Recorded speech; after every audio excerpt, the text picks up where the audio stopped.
परंतु ये हस्त कमल ये भी गुलाबी हैं, चरण कमल ये भी गुलाबी हैं, ओष्ठ ये भी गुलाबी हैं। आहा, जैसे ही देखिए छवि, अरे सुनो गोपी, मधुर स्वर जैसे कान में गए उसके सिर से तो टोकरी गिरने वाली है, जैसे तैसे संभालती है। कहो लालन मोकू आम दे दो। गोपी नीचे बैठ गई और जैसे ही टोकरी बगल में रख करके बोली, अच्छा आम चाहिए? बोले हाँ। पहले कच्चू देनो पड़ेगा तब आम मिलेंगे। ठाकुर जी बोले हाँ मैं लेके आया हूं। और जैसी अंजलि आगे करी, सबरे अनाज गिर गए, एक अन्न को दानो पड़ो बस। ठाकुर जी कह रहे जे बच्चो है। अरे सबरे गोपी गिर गए रास्ता में, अब तुम याते जितनो मिल जाए उतनो दे दो।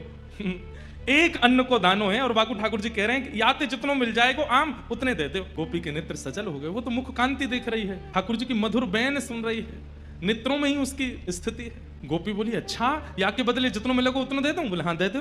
गोपी ने कही लाओ दो। जैसे गोपी ने हाथ कियो, ठाकुर जी ने एक अन्न को दानो वा के हाथ में दियो। गोपी ने संभाल करके धर लियो। अब तो लेकर के महाराज एक आम हाथ में, दूसरो आम दूसरे हाथ में, दूसरो आम और दियो, तीसरो आम और दियो, 4-5 आम ठाकुर जी को पकड़ा दिए। ठाकुर जी ऐसे खड़े हो गए, 4 आमन में ही ठाकुर जी तो भर गए, छोटे से हैं, बस गोपी इतना ही बहुत है। वो ना है, तुमने जो दिया बातें तो और ज्यादा मिलेगा, लेके जाना पड़ेगा। ठाकुर जी बोले अब कैसे देगी? तो गोपी अपनी एक चुनरी उतार करके ठाकुर जी की कमर पे बांधे और वह कमर में कस के बांधी वही चुनरी में, एक आम यहाँ खोस दियो, एक आगे खोस दियो, पीछे खोस दियो, ऐसे करके चारों तरफ आम खोस दिए कमर पे। आज ठाकुर जी ने आम की कोंदनी पहनी है, आम की कोंदनी पहन रखी है। वही चुनरी को नेक छोड़ बचाओ है तो वही हाथ पे बांध दिए, तो 1-2 आम यहाँ लगा दिए, दूसरी तरफ यहाँ पे 1-2 आम लगा दिए। चुनरी को एक छोड़ और फाड़ करके सिर पे बांधो, 2 आम यहाँ लगा दिए, एक आगे एक पीछे लगा दियो। ठाकुर जी बोले अब तो मैं गिर जाऊंगा, इतना भारी है गए हो।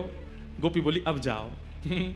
अब ठाकुर जी ने ऐसे आम भर रखे हैं, सिर पे भी आम लग रहे हैं, यहाँ पे वो आम फंसे हुए हैं, यहाँ पे वो आम लगे। अब ठाकुर जी जब चले तो ऐसे चल रहे हैं कोई गिर नहीं जाए। कहीं कहीं कोई आम ज्यादा दब गया तो वहां में रस निकल करके आ रहा हो, वो ठाकुर जी को स्नान करा रहा है। और ठाकुर जी ज्यों ज्यों पग बढ़ा के चलते जा रहे हैं, त्यों त्यों वो गोपी निहाल लेती जा रही है। मन में इच्छा है रही है कि ये जाए ना, ऐसे ही देखत रहूं तो मैं जन्म सफल कर मानूं, मैं ऐसे ही देखती रहूं इनको। वहां से यशोदा मैया लाला की झांकी देख रही है और यहाँ से वो आम बेकनवारी देख रही है। ठाकुर जी की छवि देख करके निहाल है गई और जैसे ही सिर पर आम की टोकरी लेकर के निकली है, पहले तो कह रही आम ले लो, लेकिन अब रास्ता में कहती जा रही है अरे कोई गोपाल ले लो, अरे कोई गोविंद ले लो, अरे कोई घनश्याम ले लो, अरे कोई लाला ले लो, अरे कोई कृष्ण ले लो।